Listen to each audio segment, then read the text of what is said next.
So in this video, we're going to learn how to factor by grouping to find zeros of a quadratic function. To give you an example, f of x equals x squared plus 7x plus 12. This is in a standard form, and we can use factor by grouping to find the zeros. In order to find zeros, we first set the equation equal to 0. Next, you're going to take the first term and the last term and multiply them together, and you get 12x squared. So your little side work here is going to be you're first going to find two numbers that multiply to 12x squared and add to the middle term 7x. So you got to find two numbers that multiply to 12 and add to 7 essentially. If you're looking at factors of 12, you have 1 and 12, which doesn't add to 7, so no. 2 and 6, which adds to 8, so no. 3 and 4, which adds to 7, so yes. So we have found 3 and 4, so that means we're going to use the terms 3x and 4x in our equation. So I'm going to rewrite the equation here, x squared, but I'm not going to write the middle term. I'm going to leave that blank, and then I'm going to replace the middle term 7x with 3x plus 4x. And I'm allowed to do that because 7x is equal to 3x plus 4x. So when you combine the like terms, you get 7x. So essentially doing the reverse of what I've taught you before to combining like terms you have, we are now splitting up like terms. Now, factor by grouping implies that there's groups. Here are your two groups, the first two terms and the second two terms. You're going to factor out the GCF of both groups. So, the GCF of x squared plus 3x is going to be just x, or 1x. And what's left in the parentheses? If you factor out an x from x squared, that first term is going to be x. If you factor out an x from 3x, you're just left with positive 3. Second group, 4x plus 12. The greatest common factor of 4x plus 12 is 4. So you're going to put plus 4. And notice how I did not factor out an x because there's no x next to 12. So you can't factor it one out. X plus, factor out a 4 from 12, you're left with 3, because 4 times 3 is 12. Now, if you've done this correctly, you should have a greatest common factor of x plus 3. They should match up. If they don't match up, that means you did something wrong, you need to go back and fix it.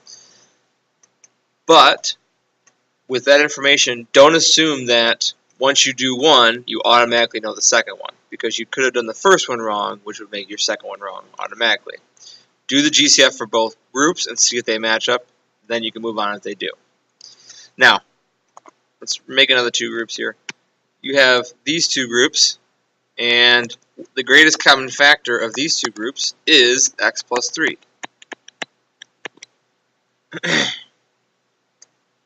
Now, what's left after you factor out x plus 3? So essentially, if I were to move this, and if I were to move this away, what would be left? Well, you'd have x plus 4 left. So when you factor out x plus 3, you have x plus 4 left. And I'll highlight that in a different color so you can see. Let's do green. So after you factor out the blue, you're left with the green. Okay. So we have now factored this, and the point of that was to get two factors multiplying equal to 0. The zero product property means that If I have two factors multiplying to 0, then they both must be equal to 0. So we're going to assume that both are equal to 0. Subtract 3 from both sides.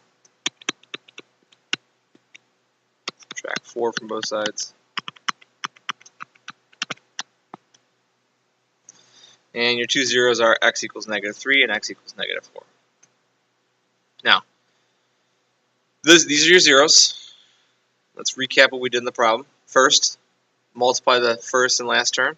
Got 12x squared. Then you got to find two numbers that multiply to 12x squared that add to 7x, the middle term. We got 3x and 4x. Replace your middle term with 3x plus 4x. Factor by grouping. And then solve for each of the zeros. Let's try another example here. Number 6. Y equals 10x squared minus x minus 2. So first thing you do is set the equation equal to 0.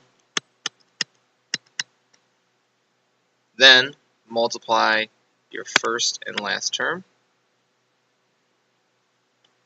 And when you do that, you get negative 20x squared. So you have to find two numbers that multiply to 20x squared and add to the middle term negative x or negative 1x. Now, if you have a negative number you have to multiply to, one of your numbers has to be positive and one of your numbers has to be negative. So 20, negative 20, there is options of 1, negative 20, negative 120. This one adds to negative 19. This one adds to positive 19. That's not going to work. 2 and 10 won't work. That'll be 8 or negative 8. 3 doesn't go into 20. 4 does go into it 5 times. So we have 4, negative 5, and we have negative 4, 5. Now, which one adds up to negative 1? These two do. This one adds up to negative 1. Sorry, positive 1. So you can't use that one. So you're going to choose 4x and negative 5x to replace your middle term of negative x. So we're going to continue this over here. So 0 equals 10x squared. You're going to replace the middle term with plus 4x minus 5x. Now you may be asking yourself, does it matter what order I put 4x and negative 5x in? The answer is no. If you factor correctly, you should get the same answer for both. First group, second group. Greatest common factor of your first group, 10 and 4. The greatest common factor is 2. I can also factor out an x because there are 2 here and there is 1 here. So the max I can do is 1x.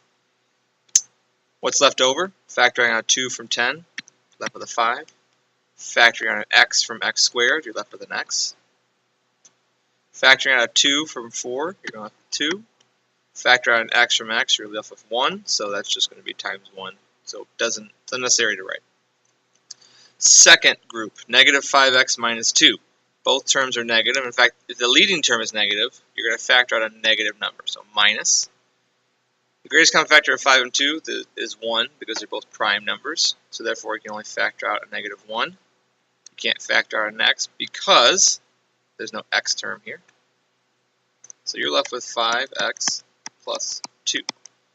If you factor out a negative 1 from both terms, all that does is it changes the sign. Now, we've done this correctly because 5x plus 2 is our greatest common factor of both groups. So now, 0 equals 5x plus 2 up front.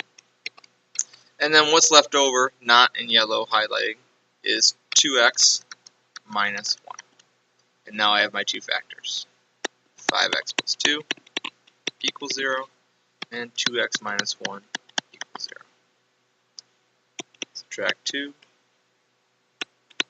5x equals negative 2. Divide by 5. X equals negative 2/5. Over here, add 1, add 1. So 2x equals 1. Then divide by 2. And then x equals 1/2. So those are your two zeros. So you have to be ready